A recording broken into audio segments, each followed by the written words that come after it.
എല്ലാവർക്കും നമ്മുടെ ഈ പുതിയ സെക്ഷനിലേക്ക് സ്വാഗതം. എന്തുകൊണ്ട് ലോ ഓഫ് അട്രാക്ഷൻ വർക്ക് ആവാത്തെ? ഇനി ലോ ഓഫ് അട്രാക്ഷൻ വർക്ക് ആവുന്നവർക്ക് എന്തുകൊണ്ട് വലിയ വലിയ ലക്ഷ്യത്തിലേക്ക് എത്തിപ്പെടാൻ സാധിക്കുന്നില്ല? അതിനുള്ള രഹസ്യമാണ് നമ്മൾ ഇന്ന് മനസ്സിലാക്കാൻ പോകുന്നത്. ലോ ഓഫ് അട്രാക്ഷനിലൂടെ നമ്മൾ എന്താ ചെയ്യുന്നത്? നമുക്ക് വേണ്ട ആഗ്രഹത്തെക്കുറിച്ച് നമ്മൾ നിരന്തരം പറയുകയും എഴുതുകയും ചെയ്യുന്നത് അല്ലേ? അപ്പം നമ്മൾ പറഞ്ഞും എഴുതിയും പഠിപ്പിക്കുന്ന ആരെയാണ്?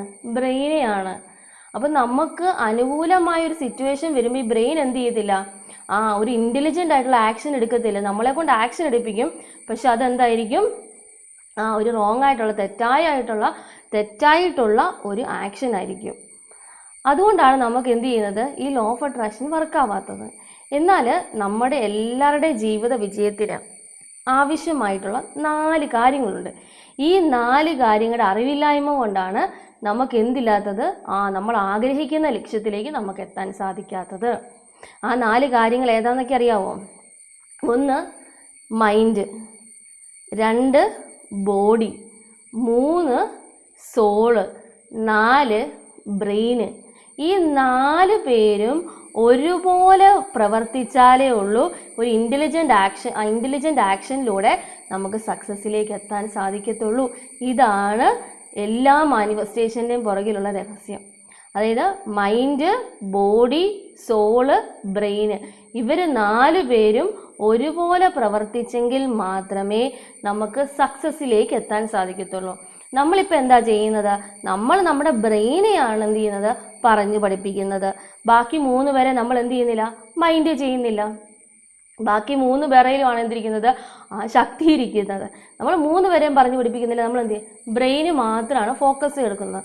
ഇനി ഈ ബ്രെയിന് അറിയാവുന്നത് ഈ മൈൻഡിനെയും ബോഡിയാണ് ആർക്കറിയാൻ പറ്റത്തുള്ളൂ? ഈ ബ്രെയിൻ അറിയാൻ പറ്റത്തുള്ളൂ.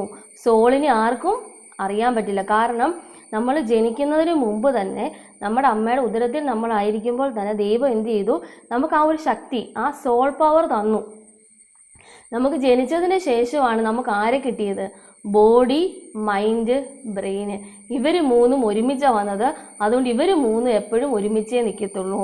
പക്ഷെ മൈൻഡ് പറഞ്ഞു കൊടുക്കുന്നതാണ് ബ്രെയിൻ കേൾക്കുന്നതെങ്കിൽ ആ എടുക്കുന്ന ആക്ഷൻ എന്ന് പറയുന്നത് എപ്പോഴും തെറ്റായിരിക്കാം. കാരണം നമുക്കതൊരു സക്സസ്സിലേക്ക് പോവില്ല. ചില മാനിഫെസ്റ്റേഷൻ നടക്കും, പക്ഷെ ആ മാനിഫെസ്റ്റേഷൻ കൊണ്ട് നമുക്ക് യാതൊരു ഗുണവും കിട്ടില്ല.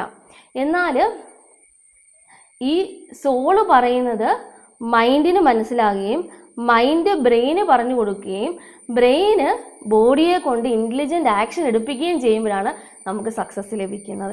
ഈ സക്സസ് നമുക്ക് എക്കാലവും നിലനിൽക്കും. അപ്പം നമ്മൾ എന്താ ചെയ്യേണ്ടത്? നമ്മുടെ സോൾ പവർ ഹയർ ആവാൻ ശ്രമിക്കണം. മൈൻഡിന് നമ്മുടെ സോളിനെ മനസ്സിലാവുന്നില്ല. ഈ മൈൻഡ് ഉപയോഗിച്ചാണ് നമ്മൾ ഈ നിമിഷം വരെയും നമ്മൾ എന്ത് ചെയ്യുന്നത്? നമ്മൾ ബ്രെയിനെ കൊണ്ട് ഒരു ഫിസിക്കൽ ആക്ഷൻ എടുപ്പിക്കുന്നത്. ഈ ആക്ഷനാണ് നമുക്ക് എപ്പോഴും തെറ്റായി പോകുന്നത്. പക്ഷെ സോള് പറയുന്ന കാര്യം മൈൻഡിന് മനസ്സിലായി. മൈൻഡ് അത് ബ്രെയിന് പറഞ്ഞു കൊടുത്ത് നമ്മൾ ഫിസിക്കൽ ആക്ഷൻ എടുക്കുമ്പം അതൊരു ഇൻ്റലിജൻ്റ് ആക്ഷൻ ആയിരിക്കും. അത് നമ്മുടെ സോൾ പർപ്പസ് ആയിരിക്കും. മനസ്സിലാവുന്നുണ്ടോ? ഇങ്ങനെയാണ് എല്ലാവരുടെ ലൈഫിൽ സക്സസ്സിലേക്ക് പോകുന്നത്. സക്സസ്സിലേക്ക് പോകാനായിട്ട് നമ്മളെ ഹെൽപ്പ് ചെയ്യാൻ ഒരേ ഒരാൾക്കേ സാധിക്കത്തുള്ളൂ, നമ്മുടെ സോളിന്. ദൈവം ആ സോളിലൂടെ എന്നാണ് നമ്മുടെ സോൾ പർപ്പസും ലൈഫ് പർപ്പസും എല്ലാം നിക്ഷേപിച്ചാണ് നമ്മൾ ഈ ഭൂമിയിലേക്ക് വിട്ടിരിക്കുന്നത്. പക്ഷെ നമുക്ക് നമ്മുടെ സോളിനെ മനസ്സിലാവുന്നില്ല. സോള് പറയുന്നത് നമുക്കും മനസ്സിലാവുന്നില്ല. ഈ സോള് എന്നാണോ സോളും മൈൻഡ് തമ്മിൽ എന്നാണോ അലൈൻഡായി ബ്രെയിനെ കൊണ്ട് ഒരു ഇൻ്റലിജൻ്റ് ആയിട്ടുള്ള ഫിസിക്കൽ ആക്ഷൻ എടുപ്പിക്കുന്നത്, അപ്പോഴാണ് നമുക്ക് ഏറ്റവും വലിയ സക്സസ്സിലേക്ക് പോകുന്നത്. ഇതാണ് ഈ മാനിഫെസ്റ്റേഷൻ്റെ പിന്നിലുള്ള രഹസ്യം. ഇനി എത്ര ദിവസം കൊണ്ടാണ് നമുക്ക് മാനിഫെസ്റ്റേഷൻ നടക്കുന്നത്?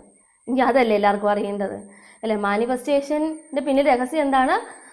സോൾ പവർ ഹയർ ആവണം, സോളും മൈൻഡും അലൈൻഡ് ആവണം. ദെൻ ഇവർ 2 പേരും ബ്രെയിന് പറഞ്ഞു കൊടുക്കണം. ആ ബ്രെയിന് ഫിസിക്കൽ ബോഡിയെ കൊണ്ട് ഇൻ്റലിജൻ്റ് ആക്ഷൻ എടുപ്പിക്കുമ്പോഴാണ് നമ്മൾ കണ്ടിട്ടുള്ള വലിയ വലിയ മാനിഫെസ്റ്റേഷൻസ് ഒക്കെ നടക്കുന്നത്. ഇനി ഒരാളുടെ ലൈഫ് എത്ര ദിവസം എടുക്കും മാനിഫെസ്റ്റേഷൻ നടക്കാനായിട്ട്? ഇനി ഇതാണ് എല്ലാവർക്കും അറിയേണ്ടത് അല്ലേ? അതായത് നമ്മൾ ആദ്യം ഒരു കാര്യം മനസ്സിലാക്കണം, 0 to 5, അതായത് 0 തൊട്ട് 5 വയസ്സ് വരെയാണ് ഒരു മനുഷ്യൻ്റെ വ്യക്തിത്വത്തിന് അടിസ്ഥാനം. ഒരു മനുഷ്യൻ്റെ വ്യക്തിത്വത്തിന് അടിസ്ഥാനം എന്ന് പറയുന്നത് 0 തൊട്ട് 5 വയസ്സ് വരെയാണ്. ഇനി അത് ഉറക്കുക എന്നൊക്കെ പറയത്തില്ലേ, അത് ഉറക്കുന്ന ഏജ് എന്ന് പറഞ്ഞാൽ ഒരു 20 വയസ്സ് വരെയാണ്. 20 വയസ്സ് വരെയാണ് അവൻ്റെ ആ ഒരു വ്യക്തിത്വം ഉറയ്ക്കുന്നത്. ഇനി അത് പൂർണ്ണതയിലെത്തുന്നത് 20 വയസ്സ് തൊട്ട് 30 വയസ്സ് വരെയാണ്.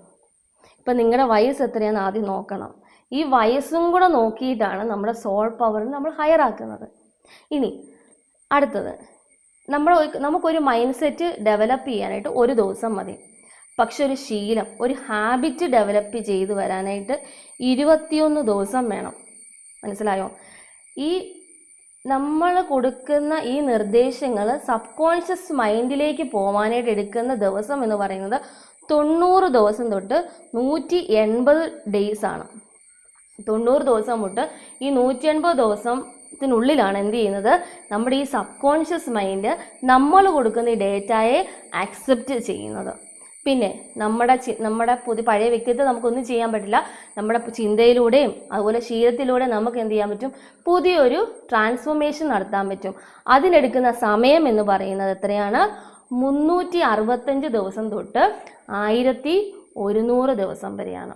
365 ദിവസം തൊട്ട് 1100 ദിവസത്തിനുള്ളിലാണ് നമുക്ക് എന്ത് ചെയ്യാൻ പറ്റുന്നത്, നമ്മുടെ ലൈഫിൽ വലിയ വലിയ ട്രാൻസ്ഫോർമേഷൻ നടക്കുന്നത്.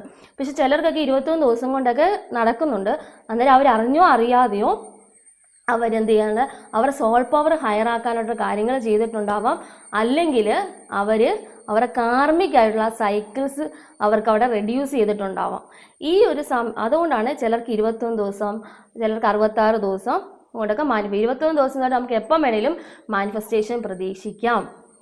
അപ്പം മനസ്സിലായോ? അപ്പം ഒരാൾക്ക് ഒരു മാനിഫെസ്റ്റേഷൻ നടക്കുന്ന സമയം എന്ന് പറയുന്നത് 365 ദിവസം തൊട്ട് 1100 ദിവസം വരെയാണ്. ഒരാളുടെ വ്യക്തിത്വം പൂർണ്ണതയിലെത്തുന്നത് 30 വയസ്സ് വരെയാണ്. ഇപ്പം നിങ്ങളുടെ വയസ്സിനെ കൂടെ കാൽക്കുലേറ്റ് ചെയ്തിട്ട് വേണം എന്ത് ചെയ്യാനായിട്ട്, മാനിഫെസ്റ്റേഷന് വേണ്ടിയിട്ട് പ്രവർത്തിക്കാനായിട്ട്. അതുകൊണ്ടല്ലേ വചനത്തിൽ പറയുന്നത്, ഹൃദയത്തിൽ ആശ്രയിക്കുന്നവൻ മൂഢനും ജ്ഞാനത്തിൽ ആശ്രയിക്കുന്നവന് രക്ഷപ്പെടാൻ സാധിക്കും. കാരണം ജ്ഞാനം, കണ്ടോ, ഹൃദയം എന്ന് പറയുന്ന മനസ്സിനെ ആശ്രയിക്കുന്നവൻ എങ്ങോട്ടേക്ക് പോകും, അവൻ മൂഢനായി മാറും. പക്ഷെ ജ്ഞാനത്തിൽ ആശ്രയിക്കുന്നവൻ രക്ഷപ്പെടും. അതായത് ജ്ഞാനം എന്ന് പറയുന്നത് എന്താണ്, ദൈവം ജ്ഞാനത്തിൻ്റെയും ശക്തിയുടെയും സ്നേഹത്തിൻ്റെയും സുബോധത്തിൻ്റെയും ആത്മാവ് സോളിനെ നമുക്ക് തന്നിരിക്കുന്നേ. കണ്ടോ, ജഡത്തിൽ തീരുമാനമെടുക്കുന്നവൻ, ജഡത്തിൻ്റെ തീരുമാനത്തിനനുസരിച്ച് പോകുന്നവൻ മരിക്കും. എന്നാൽ ആത്മാവിൻ്റെ ഹൃദയത്തിനനുസരിച്ച് പോകുന്നവന് ജീവനും പിന്നെന്താണ്, സന്തോഷവും സമാധാനവും. അത് ഞാൻ പറയുന്നതല്ല, വചനത്തിൽ പറയുന്നതാ. അപ്പം നമ്മുടെ അൾട്ടിമേറ്റ് ലക്ഷ്യം എന്തായിരിക്കണം, ഈ സോൾ പവർ ഹയർ ആക്കണം എന്നതായിരിക്കണം. ഈ സോൾ പവർ ഹയർ ആണെങ്കിൽ നമ്മൾ ആഗ്രഹിക്കുന്നതിലും അപ്പുറം നമുക്ക് എത്തിച്ചേരാൻ പറ്റും. അത് നമ്മുടെ സോൾ പർപ്പസും ആയിരിക്കും. അപ്പം അങ്ങനെയാണ് നമ്മൾ എന്ത് ചെയ്യുന്നത്, വലിയ വലിയ ലക്ഷ്യത്തിലേക്ക് നമ്മൾ എത്തിച്ചേരുന്നത്. അപ്പം നമ്മുടെ ലക്ഷ്യം എന്തായിരിക്കണം, സോളിനെ പവറിനെ ഹയർ ആക്കുക എന്നതായിരിക്കണം. Thank you so much.